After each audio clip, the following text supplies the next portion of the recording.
जो जन्म जन्मांतरों से हमें भटकाता रहा, जो हमें विविध प्रकार के क्लेश अशांति बंधन देता रहा, उस अज्ञान के नाश का अवसर मिला है। समस्त साधनाओं का एक ही फल है, मन का निरंतर अपने आराध्य देव में समर्पित हो जाना। ये ऐसा समर्पण नहीं होता कि आज समर्पण किया और कल हट गया, ऐसा नहीं होता। ऐसी चाह को चाह नहीं कहते कि आज तुम्हें चाहा कल तुम्हें चाहा, अनुकूलता नहीं मिली तो परसों फिर और का वर्ण कर लिया।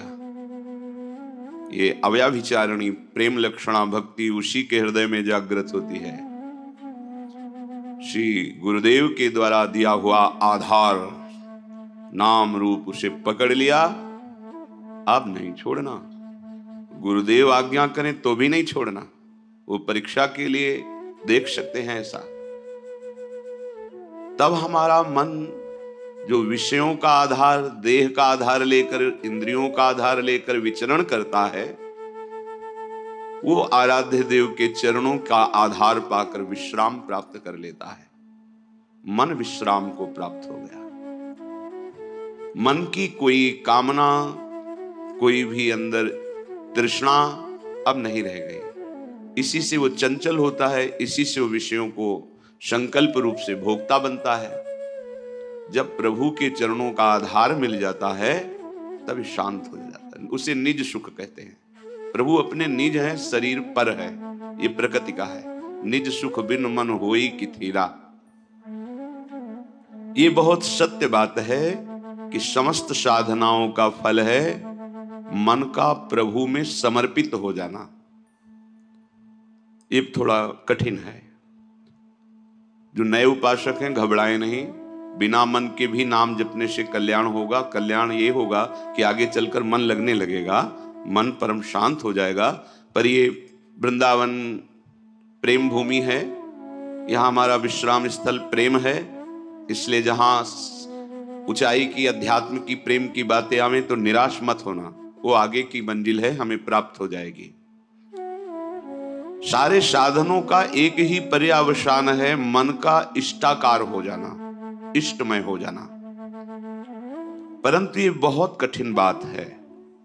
मन का प्रभु में समर्पित हो जाना बहुत कठिन बात है। ये सर्वथा सत्य है कि मन का जब तक प्रभु में पूर्ण समर्पण नहीं होगा तब तक अध्यात्म की ऊंचाई पर, जहां काम क्रोध लोभ मोह मद मत्सर स्पर्श भी नहीं कर सकता, अर्थात स्फुरण ही नहीं होता है, उस भूमिका पर पहुंचना असंभव है जब तक मन अपने आराध्य देव में समर्पित नहीं हो जाता। बड़ी कठिन चीज है मन को रोकना। 5 मिनट मन कहीं गया ही नहीं, केवल प्रभु में डूबा रहा, बहुत बड़ी उपलब्धि है। निरंतर मन भगवदाकार है, वो तो सिद्ध पुरुष हैं। अर्जुन के सदस्य जो महाबली हैं, भगवान के सखा हैं और दिव्य हैं, वो प्रभु से कहते हैं कि मन को रोक पाना बहुत कठिन है प्रभु। इतनी सामर्थ्य है भगवान की कृपा से कि आपने चरित्र सुना, उर्वशी जी काम से प्रेरित होकर स्वागत करती हैं और वो कहते हैं माता कुंती और माद्री के समान मैं आपको देखता हूं। जैसे गुरु पर भाव होता है वैसा आप पर भाव है, आप एक शब्द भी ऐसा न निकालिए। ऐसे महापुरुष कह रहे हैं भगवान से स्वयं कि मन को रोकना बड़ा कठिन है। इतना कठिन वायुरिव सुदुष्करम, जैसे तूफान को रोकना कठिन है, ऐसे मन को रोकना कठिन है। परंतु भगवान अर्जुन की इस बात को एकदम नकारा नहीं कि तुम ठीक नहीं कह रहे हो, कह रहे ऐसा ही है। असंशयम महाबाहो मनो दुर्निग्रहम चलम, बिल्कुल तुम ठीक कह रहे हो, ऐसा ही है। मन को रोकना बहुत कठिन है, पर ऐसा नहीं है कि उसे रोका नहीं जा सकता। कठिन है पर रोका नहीं जा सकता, ऐसी बात नहीं है। तुम महाबाहो हो, शूरवीर हो, तुम प्रयास करो, ये हम सबके लिए है। तो हम कहें कि हम तो शूरवीर हैं नहीं, देहाभिमान के कारण तुम वास्तविक शूरवीर नहीं हो। अपने स्वरूप की तरफ देखोगे तो तुम भगवद अंश हो। जो अर्जुन जी में आत्मस्वरूप विराजमान है भगवान, वही तुम्हारे हृदय में विराजमान है। बिल्कुल संशय मत करना। हम जितना शरीर और संसार से प्रीता करते जाते हैं, वैसे ही हम दिव्य शक्ति से रहित होते जाते हैं, और जितना हम इसका त्याग करके प्रभु में अनुराग, उतनी हमारे अंदर दिव्यता आती जाती है। मन जो ये है, इसका निग्रह करना बड़ा कठिन। निग्रह माने रोकना, हटाना, जिन विषयों में जाता है उससे हटाना, परंतु ये वश में हो जाता है। अभ्यासेन तु कौन्तेय वैराग्येण च गृह्यते। अभ्यास और वैराग्य दो के द्वारा इस मन को वश में करने का उपाय श्री भगवान ने बताया। मन को जबरदस्ती खींचना बहुत कठिन बात है, और प्यार से खींचना थोड़ा सरल है। जबरदस्ती इसके साथ करने में चूंकि हम बराबर हारते गए हैं, इसका जीतने का अभ्यास है, ये मुझे हरा देगा। एक ही केवल उपाय समझ में आता है, अगर थोड़ा सा हमें आधार मिल जाए तो हम इसको वश में कर सकते हैं। आधार, पहला आधार सत्संग। क्योंकि जैसे हमें प्यास बढ़ती है, फिर हमें कोई दूसरी वस्तु अच्छी नहीं लगती। जल में मन लगाना नहीं पड़ता। देखिए, जब प्यास लगे तो आपको अधोटा दूध पिलाया जाए कि जल से बहुत ही कीमती है, आपको बिल्कुल नहीं, आपके मन को रुचेगा नहीं। अच्छा, जल का हम चिंतन करें, जल का हम ध्यान करें, ऐसा भी नहीं, बिल्कुल जलमय होगा मन, बस पानी चाहिए। क्यों? क्योंकि प्यास लग गई है। पहला आधार है सत्संग। हम देखते हैं कि जो एकांतिक हैं पर सत्संग नहीं सुनते, बहुत से ऐसे दोष हैं जो उनको अध्यात्म में आगे नहीं बढ़ने देते। देखा है, बहुत से ऐसी जिनको वो समझ नहीं पा रहे, उनकी वो कमियां हैं जो उनको अध्यात्म की ऊंचाई पर नहीं चढ़ने दे रही, और वो अहम के कारण सत्संग का सेवन नहीं करते। मैं सब जानता हूं, और इसी अहम में वो कमी बैठी हुई है जो तुम्हें भगवत साक्षात्कार नहीं होने देगी। देखो, भगवान शंकर को कुछ जानना नहीं है, लेकिन प्रसंग पे पाया गया कि काकभुषुंडी जी जब भगवत चर्चा सत्संग करते हैं तो भगवान शंकर हंस रूप में वहां जाके सुनते हैं। क्योंकि शिव रूप में जाएंगे तो फिर उनको खड़े होकर के आदर करेंगे, पास बैठा लेंगे, फिर बोलेंगे नहीं, क्योंकि आदि महादेव विराजमान है उनके सामने, कैसे? तो वो हंस रूप में। कहीं भी भगवत चर्चा हो हरि की, तो भगवान के परम प्रेमी महान भक्त जो अव्यक्त रूप से वो सुनते हैं। कहीं भी भगवत चर्चा हो, हनुमान जी जैसे परम ज्ञानी बैठकर सुनते हैं, चुपचाप गुप्त रूप में आकर के, ऐसे कि जैसे हम जान ही न पावे, ऐसे बैठ के सुनते हैं। सबसे पहला मन को रोकने का आधार है सत्संग। सत्संग क्या करता है? प्यास जगाता है प्रभु की। हमें क्यों आवश्यकता है भजन की? हम क्यों भगवत प्राप्ति करें? क्या जरूरत है? हमें जरूरत है भोजन की, रुपया पैसा की, भोग सामग्री की, पद प्रतिष्ठा की, वाहवाही की। ये असत्संग की बातें सत्संग में पूर्णतया धीरे धीरे अंदर की जो मन में बैठी हुई वो नष्ट हो जाती है, और ये निश्चय होने लगता है कि भगवत प्राप्ति और भजन ही यही जीवन है। पहला आधार सत्संग है जो हमें प्रभु की प्यास जगाता है। बिना आधार के मन टिकता नहीं है। जब हमें सत्संग रूपी आधार मिलता है तब भक्तों से प्रियता जागृत होती है। कई जैसे उपासकों ने बाहर के प्रश्न किया कि हम श्री जी को नहीं जानते, क्या संप्रदाय है, क्या उपासना? हम तो बस आप और आपकी बात को मानते हैं। हमारे सामने आप हैं और आपकी बात है। बात बन गई क्योंकि आपने आधार ले लिया ना। और भगवान को बहुत प्रसन्नता होती दास दासोहम वृत्ति से। हरिदासों के प्रति दासत्व का भाव रख लिया जाए बहुत जल्दी। इसके बहुत सी छंदों में सेवक जी ने राधा वल्लभ भजत भज भली भली सब हो, ऐसा वर्णन किया है। दूसरा आधार प्राप्त होता है भक्त प्रियता। भक्त प्रियता का तात्पर्य होता है उनके शरीर से राग नहीं, उनके द्वारा जो दिया हुआ उपासना का स्वरूप है वो प्राणों से भी अधिक प्रिय लगे। कल किसी ने एकांत में पूछा था, हम आपके हैं पर बहुत दूर रहते हैं विदेश में, ये बर्दाश्त नहीं होता, आपसे दूरी बर्दाश्त नहीं होती। अच्छा है, पर उससे विवेक पूर्वक समझिए, हृदय की नजदीकी सबसे बड़ी नजदीकी होती है। शरीर की नजदीकी आपकी है और हृदय की नहीं है तो आप हमसे बहुत दूर हैं। हृदय की नजदीकी सदैव नजदीकी मानी जाती है। शरीर की नजदीकी और हृदय की दूरी बहुत दूरी माना जाता है। भक्त प्रियता, पहला सत्संग, दूसरा भक्त प्रियता। आपके हृदय में भक्त प्रियता। एक बार श्री पूज्य गोस्वामी राधा वल्लभ जी के पूर्व में किसी भक्त के यहां गए, हो बड़ा दैन्य भक्त, बहुत भूखा, तो आचार्य चरण कृपा करके पधारते थे, गृह पावन करते, राधा वल्लभ लाल जी के चरणों की उपासना का भाव प्रकट करते।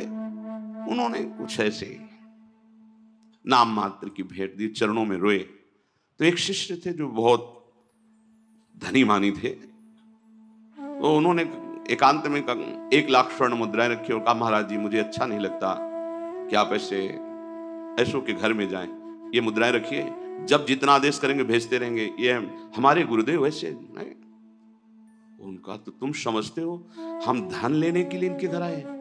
उठाओ, आज के बाद कभी सामने मत आना, हम भाव ग्रहण करने आते हैं। धन उठाओ, हमारे पास राधा वल्लभ लाल रूपी धन, हटाओ इसको, कभी सामने मत आना हमारे। क्या उन्होंने गलत कहा था? वो धनी थे, उनको था कि शायद ऐसा नहीं, गलत सोच अंदर की है। गुरुदेव आपकी वस्तु है, आप कृपा करके स्वीकार कीजिए, ये तो चलता है, लेकिन आप उसके यहां नहीं जाइए। और ये तो दासता हो गई ना, तुम स्वामी हो गए ना आज्ञा करने वाले, धन के बल से ये अभिमान झलका ना, निकलो यहां से, तुरंत निकलो। बड़ा सूक्ष्म है भगवत मार्ग। नाहरमल जी महाराज देखा कि अपने पीतांबर में सूखी लकड़ियां आचार्य चरण स्वयं बीन करके वृंदावन की लताओं से प्यारी जू के लिए रसोई मनिया करते हैं। देववंश से आए हुए थे राजघराने के, तो कहा प्रभु अच्छा नहीं लगा, ये हम धीमर से करवा देंगे, आप विराजिए। यद्यपि उनके अंदर सुख देने की भावना है, पर प्रधान वृत्ति धन होने के कारण अगर ये कह देते कि प्रभु आप विराजिए, मैं बीन करके एकत्रित करता हूं, ये सेवा का सौभाग्य मुझे दीजिए, तो बहुत प्रशंसनीय बात। लेकिन धीमर से करवा देंगे। महाप्रभु ने कहा, विशुद्ध संतों की, रसिकों की कृपा से मुझे महारानी जी की सेवा का सौभाग्य मिला, श्री जी की सेवा को तुम हे देखते हो, धीमर से कर, आज के बाद मैं तुम्हारा त्याग करता हूं। खूब रोए, श्री जी से प्रार्थना की, जब श्री जी ने आदेश किया तब फिर क्षमा किया। भक्तों के संग का निर्वाह करना बड़ा कठिन होता है, क्योंकि भक्त का संग का जब रंग चढ़ेगा तो वो अपने स्वामी के दरबार में ले जाने लायक बनाएंगे। और यही दरबार दीन को आदर रीति सदा चली आई। हमारे मालिक के दरबार में दैन्य का प्रयोग होता है, हम का नहीं, दीनता। जेहि दीन पियारे वेद पुकारे, द्रवहु श्री भगवान। जिनको दीन प्यारे हैं तो संत जन क्या करते हैं? तुम्हारे अंदर के अहंकार को नष्ट करते हैं।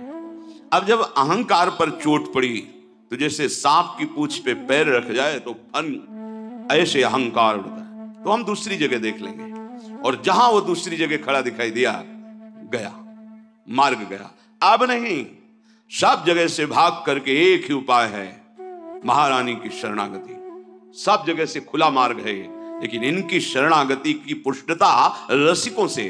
अगर कहीं पंक्ति से बिलग हो गए तो आप कहीं के नहीं रहोगे, क्योंकि आधार अब मन का आपका अहंकार होगा, वो अहंकार आपको नष्ट कर देगा, किसी काम का नहीं रखेगा। किसी ने पूछा था हमसे, धनी थे, कि हमारी वृत्ति रही है बहुत दान देने की, हम क्या करें, क्योंकि उसके कारण बहुत लोगों का सानिध्य रहता है। बोला उसको उठा के यमुना जी में फेंक दो, जितने से तुम्हारी नमक रोटी चले उतना रख लो, देने लायक तुम मत रहो, क्योंकि ये देने की तुम्हारी अहंकार वृत्ति सत मार्ग से तुम्हें विचलित कर देगी, भगवत मार्ग से विचलित कर देगी। नहीं माना। भगवत प्रेमी महात्माओं का संग करने के लिए दैन्यता चाहिए, और दैन्यता भी ऐसी कि देने की स्मृति भी ना रहे, देने की स्मृति भी न रहे, मैंने कुछ दिया है, और एहसान माने कि मेरी मानी हुई मान्यता को इन्होंने स्वीकार कर लिया। अहो भाग्य, जिसे मैं ढो रहा था उसको इन्होंने मिटा दिया। जब भक्त संग होता है, इसके बाद उसको प्रेम का आधार मिलता है। क्या? नाम में प्रीति, रूप में प्रीति, लीला में प्रीति, प्रभु की सेवा में प्रीति। अब जैसे उसे ये आधार मिला तो फिर मन लगाना नहीं पड़ता, स्मरण प्रारंभ हो जाता है। पर आधार आपका एक एक कदम सुदृढ़ होना चाहिए, फिसलना नहीं चाहिए। जो तुम्हारे अनुकूल बर्ताव करे सदैव, तो आप निश्चित समझ लेना आपका दरबार में प्रवेश नहीं होगा। बात समझ लो हृदय से, आपका कल्याण नहीं होगा, क्योंकि जगत में यही तुम्हें मिलता रहा है, उसी से तुम्हारा मलिन अहंकार पुष्ट हुआ है। अब उसके नष्ट होने का अवसर मिला है, क्योंकि भक्त संग मिला है। एक शिष्य बनने के लिए गुरुदेव के पास गए। काफी दिन जाने पर उन्होंने हिम्मत आई और कहा, मैं आपको गुरु रूप से वरण करता हूं और आप मुझे मंत्र दीजिए। तो उनका, इतने दिन के निरीक्षण में मैंने तुम्हारे अंदर क्रोध वृत्ति बहुत पाई है। आश्रम में तुम जिससे देखो झिड़कते रहते हो, तुम्हारी नाक में गुस्सा रखा है। हम मंत्र तब देंगे जब तुम इस गुस्से पर काबू कर लो। 1 वर्ष तुम्हें समय देते हैं, अपने क्रोध को काबू में करो, फिर तुम्हें मंत्र देंगे। 1 वर्ष तक तुम्हें कोई भी सताए, तुम्हें गुस्सा नहीं करना जी। 1 वर्ष पूरा हुआ, स्नान करके आ रहे थे, गुरुजी ने एक मेहता रानी को बुलाया और कहा, माई ये आ रहा है, तुम झाड़ू ऐसा लगाना किसी के ऊपर धूल जाए। ठीक। वो तब तक खड़ी रही जब तक वो अजान नजदीक आए, तो रज में ऐसी झाड़ू लगाई कि पूरा रज ऊपर एकदम, तुझे दिखाई नहीं दे रहा मैं नहा के आ रहा हूं, और ऐसा बहुत बिगड़े। वो हाथ जोड़ के, महाराज क्षमा करो, हमें पता नहीं था कि आप आ रहे हो, हमारा काम ही है सोनी लगाना, ऐसा। तो मारने के लिए भी। अब वो गए, कहा गुरुजी 1 वर्ष हो गए। तो बोले, जिसको त्यागने के लिए कहा था वो तो त्यागा नहीं। सुना अभी अभी तुम गुस्सा करके आ रहे हो मेहतरानी से, जो नित्य सोनी सेवा करती हैं। पूज्य भाव रखना चाहिए। तुमने उन पर क्रोध किया और सुना कि तुमने ऐसे भी मारा नहीं, पर हाथ तुम्हारा उठ गया, अभी नहीं, जाइए 1 वर्ष और अभ्यास कीजिए। अब दूसरे वर्ष जो वो नित्य वही आश्रम की सोनी सेवा का उसका बोले, अब की बार झाड़ू मारना, धूल नहीं, नजदीक आवे तो झाड़ू ऐसे लग जाए उसके शरीर में। जो महाराज मारेगा तो नहीं। बोले नहीं, अब की बार 1-2 शिष्य आसपास रहेंगे, अगर वो गुस्सा करेगा तो उसे पकड़ लेंगे, तुम्हें मारेंगे नहीं। ठीक है महाराज। जब वो स्नान करके बड़े आनंद से आ रहे थे, तो अब की धूल नहीं उड़ाई, सीधे नजदीक जाके ऐसे झाड़ू 1-2 मारी और सीधे उसके शरीर में, पैरों में ऐसे। उसने कहा कि मूर्खा, तुझे समझ में नहीं है, मेरा 1 साल पीछे बर्बाद कर दिया। फिर दूसरा, मैं स्नान करके दीक्षा के लिए जा रहा था और बहुत कड़वा बोले, पर हाथ नहीं उठाया। गुरुजी, देखो तुमने गुस्सा किया, अभी 1 वर्ष, जब तुम्हें गुस्सा ना आवे 1 वर्ष अभ्यास करो। क्रोध नष्ट होने पर ही हम, क्योंकि ये क्रोध बना रहेगा तो ये भजन आगे को जो विस्तार करना है भजन का, भागवतिक प्रकाश, वो होने नहीं देगा। अब सोचो, जो अपने लोग परमार्थ में काम क्रोध लोभ आदि की वृत्तियों को ही नहीं देख रहे, मनमानी आचरण कर रहे हैं, कैसे भगवत बोध होगा। गुरुदेव, इतना समय हो गया और आपने एक बहाना बना लिया है कि गुस्सा करो। बोले, दोष दृष्टि करते हो। नहीं नहीं नहीं, क्षमा पर तो 1 वर्ष और, अगर भगवान नाराज हो जाए किसी कारण से, तो गुरुदेव भगवान क्षमा कर दे, तो भगवान कभी अपराध नहीं मानते। हरि रूठे गुरु शरण है, गुरु रूठे हरि नाहि। यदि गुरु भगवान का हृदय संतप्त हो गया तुम्हारे आचरण से, तो तुम्हें भगवान श्री हरि सहयोग नहीं करेंगे। अगर श्री हरि नाराज हो जाए और गुरुदेव भगवान का वरद हस्त है, कुछ नहीं बिगड़ने वाला। गुरुजी ने कहा कि अब तुम्हें 1 वर्ष तक पुनः अभ्यास करना है। 3रा वर्ष गंगा स्नान करके आया। गुरुदेव ने कहा, अब की बार कूड़ा भर के पूरी टोकरी रखना, जितना जूठन पत्तल सब आते उसकी खोपड़ी से डाल देना। ऐसा ही किया। जे भी नजदीक आए, पूरा वो सब पवित्र जो प्रसादी, दोना, पत्तल, झाड़ू से लगा के जो कूड़ा कर सब उनके ऊपर से डाल दिया। तुरंत उन्होंने घुटने टेके और चरण पकड़ा और कहा, मां, मैं समझ नहीं पा रहा था कि आपका उद्देश्य क्या है। कहीं न कहीं गुरुदेव भगवान की हम पर कृपा है। मुझे आज दोबारा स्नान करने का सौभाग्य मिलेगा गंगा जी का। लौट गए, नहा के आए, कहना नहीं पड़ा गुरु मंत्र दे दो, आओ गुरु मंत्र। क्रोध, मान, कई बार बताया, लाला बाबूजी जब परम विरक्त रहते थे, एक लंगोटी लगाते भिक्षावृत्ति से, और जब श्री कृष्णदास जी से कहते कि विरक्त मंत्र और विरक्त भेष दे, और नहीं अभी आप अधिकारी नहीं, तो खोज करते कि मेरे में कौन सी ऐसी कमी रह गई जो गुरुदेव। तब ध्यान आया कि बड़े सेठ थे तो रंगनाथ जी के सेठ से उनकी लाग डांट, थोड़ा ईर्ष्या चलती थी। हो सकता है ये वृत्ति अंदर हो, इसलिए शायद ऐसा। तो भिक्षुकों की लाइन में सुबह वहां खिचड़ी आदि, रंगनाथ जी वो भिक्षुकों की लाइन में खड़े हो गए। किसी ने जाकर बताया कि लाला बाबू भिक्षुक बन करके खड़े, वो सेठ जी सुंदर सुंदर भोग सामग्री और अमूल्य वस्तुएं, और कहा, सेठ जी आप लाइन में क्यों खड़े। एकदम ईर्ष्या जो अंदर थी वो सब पानी पानी हो गई। और उनका, आप भाई ऐसा नहीं, बोले हम तो भिक्षुक हैं, बस एक मुट्ठी खिचड़ी या चावल दे दीजिए। और वापस जा ही रहे थे कि रास्ते में गुरुदेव मिल गए और कहा, आज तुम्हें विरक्त मंत्र और विरक्त भेष देने की इच्छा हो गई। बड़ा सूक्ष्म भगवत मात। ये देहाभिमानी, धनाभिमानी, बुद्धियाभिमानी, ये उस महिमा को नहीं जानते हैं। तो जब हमको किसी भक्त का संग मिले तो समझना कि मन का आधार मिल गया है।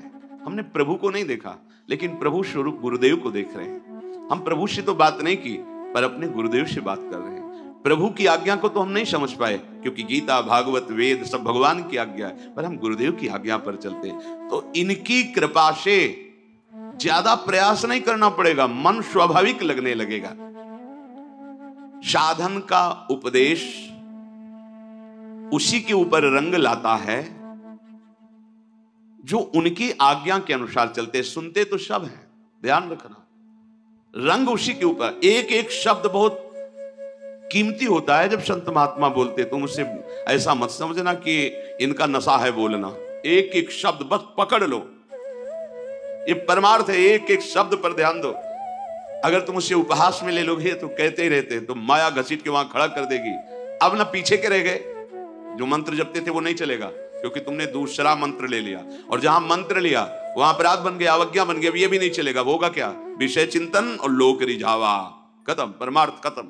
अध्यात्म यहां प्रकाशित होता है। गुरु आज्ञा से चलो, आपको मार्ग अंदर दिखाई देगा, शुद्ध दिव्य मार्ग, ये मार्ग चलो है। यदि आज्ञा का पालन नहीं किया तो एक शब्द याद रखो, तुम्हारा स्खलन हो जाएगा। स्खलन होता है गिर जाना, तुम पतित हो जाओगे, गिर जाओगे। ये मार्ग ध्रुवदास जी ने लिखा है कि यद्यपि घरनी अति बुरी, पति नहीं छाणत ताय, देखत ही पर पुरुषम तजत ही चिंवाय। पत्नी बहुत कड़वे स्वभाव की है, बड़ा रुद्र रूप रखती है, अनुकूल व्यवहार नहीं करती है, पर वो किसी और पुरुष की तरफ आंख उठा के नहीं देखती। कभी पति उससे त्याग नहीं सकता। लेकिन बहुत मधुर व्यवहार करती है, बहुत मृदु मीठा बोलती है, सामने आने पर बड़ा सम्मान करती है, लेकिन पीछे आचरण उसके पर पुरुष से जिस दिन उसको पता चलेगा, उसी दिन उसके हृदय से बात खत्म हो जाएगी कि ये मेरी बात। बस ऐसे ही हमारे गोपाल जी की, हमारे प्रभु की रीति है। मन वचन कर्म से प्रभु के अनन्य होकर एक भरोसो, एक बल, एक आस विश्व। अगर कहीं दिखाई दे गया कि दूसरे का आस, बस भी बहुत लंबी यात्रा है, आप मंजिल नहीं प्राप्त कर सकते। तो एक शब्द याद रखिए कि आज्ञा पालन न करना अर्थात अपने मार्ग से स्खलित हो जाना है। भक्ति साधन को मामूली साधन मत समझो। जो महाप्रेम प्रकट करके भगवान को अधीन कर दे, उसके लिए सिर्फ तुम्हारी अनन्यता की परीक्षा होगी। ध्यान रखना, सिर्फ अनन्यता की। आप अनन्य। हितोत्सव की बधाई में शब्द श्री जी ने निकाला था अंदर से कि निकुंज में बधाई बट रही तो निकुंज है, यहां भी एक बधाई सुन लो। यदि इनके सिवा तुम्हारे हृदय में अन्य आश्रय नहीं हुआ तो बधाई पक्की आखिरी जन्म। तो आपको लगता है हवा में बोल गए। एक दिन टटिया स्थान के एक महापुरुष बहुत प्रसन्न थे। उन्होंने कहा आज जो आ जाएगा, जो मांगेगा वो दे देंगे। संतों की मौज होती है। बिहारी जी की ऐसी लीला एक भी व्यक्ति नहीं गया उस दिन, एक भी। और आराम से बैठे थे, सबसे कह दिया आज जो मांगेगा कोई, बिहारी जी मांगेगा बिहारी जी दे देंगे, प्रीति जो चाहेगा वो दे देंगे। गया ही नहीं, चिल्लाते जाओ तुम्हारा आखिरी जन्म। बोले हम ऐसे आचरण करेंगे कि तुम्हारी एक भी बात सत्य नहीं होने देंगे। अब फिर क्या है? अनन्यता होए अनन्य एक व्रत गहाओ, बस इतनी केवल मांग है। गीता जी में देख लिए भगवान ने बहुत बार अनन्यता के लिए कहा। साधन में योग्य सद्गुरुदेव ही परमार्थ हैं। योग्य शब्द इसलिए यहां इन महापुरुषों की वाणी है इसलिए लगाया कि पहले गुरु संग करना, पहला ही आधार बताया गया सत्संग, कि संग से ये देखना है कि ये जो मुझे स्वीकार कर रहे हैं मेरे धन के लिए, मेरे किसी पावर के लिए या किसी स्वार्थ के लिए तो नहीं है। अगर है तो नहीं बनाना चाहिए गुरु। जज स्वामी जब नारायण स्वामी के नाम से जो प्रसिद्ध हुए, जब उनको जज भाव से वैराग्य हुआ भगवत प्राप्ति के लिए, तो हरिद्वार गए, ऋषिकेश। वहां सब संतों के समीप चरणों में जाते और कहते मेरे पास अरबों की संपत्ति है और मुझे वैराग्य हो गया है, बस सन्यास आप दे दीजिए और सारी संपत्ति ले लीजिए। तो बस सीधे उत्तर होता आप गंगा नहा के आ जाइए। वो दोबारा जाते नहीं उस आश्रम, क्योंकि उनको यह लगता कि मेरी जज पद और मेरी संपत्ति का यहां मान हो रहा है, बात नहीं बनेगी। मैं अमुक हूं, मेरे पास इतना वैभव है और मैं विरक्त होना चाहता हूं, सब आपको देना। आओ आओ आओ, मतलब आदर किसका हो रहा है? नहीं। जहां वो गए उनको तब उन्होंने विचार किया कि गुरु के बिना भगवत मार्ग नहीं, भगवत मार्ग के बिना हमारा जीवन नहीं, इसलिए प्राण त्याग देंगे। तो उत्तराखंड तो पर्वतों का, बहुत बड़ी बड़ी खाइयों का, तो विचार किया ऐसी ऊंचाई में चढ़ेंगे और वहां से शरीर को गिरा देंगे और मृत्यु, क्योंकि बिना गुरु के भगवत मार्ग प्रकाशित नहीं होता। गुरु हमें मिल नहीं रहे।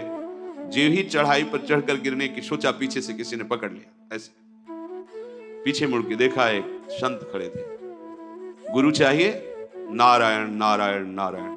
तत्काल अंतर्धान हो गए। जीवन भर बस नारायण नारायण नारायण।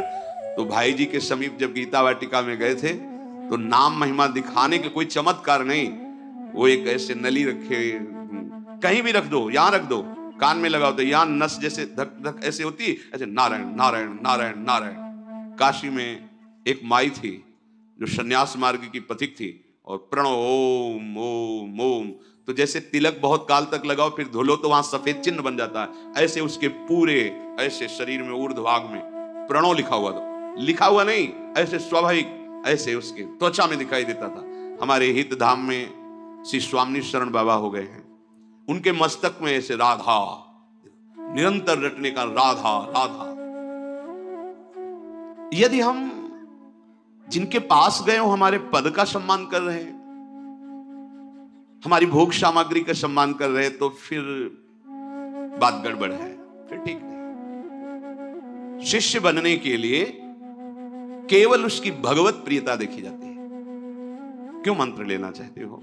भजन करके भगवत प्राप्ति, इसके बाद कुछ नहीं पूछा जाता। तुम व्यापार करते हो, तुम नौकरी करते हो, तुम क्या नहीं, तुम कौन हो, क्या, कुछ मतलब नहीं। किस कुल के, कितना पढ़े लिखे, कितना ऐश्वर्य, ये सब अगर पूछा जाता है तो बात कुछ और है। केवल पूछा जाता, संत केवल देखता है किस उद्देश्य से तुम दीक्षा लेना चाहते हो। हमारे पाप नष्ट हो जाए, हमारा कल्याण हो, अधिकारी हमें भगवत प्रेम प्राप्त हो, हमारा जीवन सार्थक हो, हम धर्म से चले, सत्य से चले, बस इतना परिचय। आप जो भी हो मेरे प्रभु के अंश हो, जहां के भी हो हमारे प्रभु की गोद में हो, चलो भगवत मार्ग में, बस इतना परिचय आवश्यक है। तब लग जोगी जगत गुरु, जब लग रहा है निराश, और जब आशा मन में भई तो जग गुरु और जोगी दास। ये भगवत मार्ग है। इसलिए कह रहे हैं भगवत मार्ग प्रकाशित होता है गुरुदेव से, पर योग्य गुरु आवश्यक है। यदि गुरु ना मिले तो भगवान से प्रार्थना करो, उनका नाम जप करते हुए कि मुझे गुरुदेव रूप से मिलो। भगवान के नाम का आधार पकड़ो और उनसे प्रार्थना करो कि कोई वैष्णव, कोई परम हंस, कोई भगवत प्रेमी महात्मा जो आप में रमण कर रहा है, आप जिसके हृदय में खेल रहे हैं, मुझे परिचय नहीं, आप मुझे मिलाओ। भगवान मिला देंगे, या वो स्वयं आके वर्ण कर लेंगे या वहां पहुंचा देंगे, और नहीं। अपने आप से निर्णय मत कीजिए, आज बनाया कल छोड़ दिया, ये खिलवाड़ का मार्ग नहीं है, इसमें अपराध बनेगा और आपका चांस जो भगवत प्राप्ति का है वो मुश्किल हो जाएगा। जब हम गुरुदेव को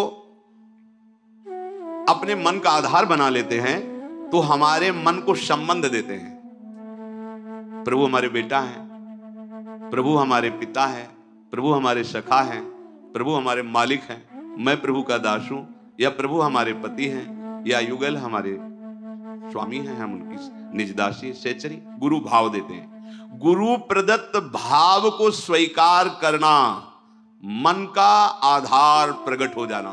अब मन नहीं जाएगा। कोई भी उपासना हो गुरु प्रदत्त, उसमें भाव होता है। बोले किस भाव की उपासना? बोले गोपी भाव की, सखा भाव की, वात्सल्य भाव की, दास्य भाव की, सेचरी भाव की। जब हमारे हृदय में भाव प्रकट हो जाता है फिर ये बात नहीं रहती कि अब मन कहां लगाए, हमारा आधार बन गया। और गुरुदेव भगवान के श्रीमुख के वचन कि जो अपने गुरु में आसक्त है उसके लिए प्रयास करना पड़े, मन लगाना पड़े, ये बात तो समझ में नहीं आ रही महाराज जी, ये बात तो समझ में नहीं आ रही मुझे। अरे इतनी विशाल वृक्ष की छाया में और तुम्हें धूप लग रही, बात समझ में नहीं आ रही। गुरु के सानिध्य में रहने, सानिध्य का मतलब समझो पहले कह चुके हैं, नहीं लगेगा हम तो सानिध्य में नहीं, हम तो अमेरिका में रहते हैं अमुक जगह। जो गुरु सानिध्य मतलब उनकी आज्ञा में, हृदय की दूरी है, हृदय की नजदीकी है, उनके सानिध्य में रहते हैं, उनको ज्यादा प्रयास नहीं करना पड़ता। क्यों? उनके वचनों में वो पावर है, मन को घसीट लेता है। जैसे चुंबक लोहे को घसीट लेता है, ऐसे गुरु के वचनों में, गुरु प्रदत्त नाम मंत्र में पावर है। वो आचार्य परंपरा से सिद्ध मंत्र वो घसीट लेगा। कब? जब अनन्य भाव से उनके चरणों में प्रीति है।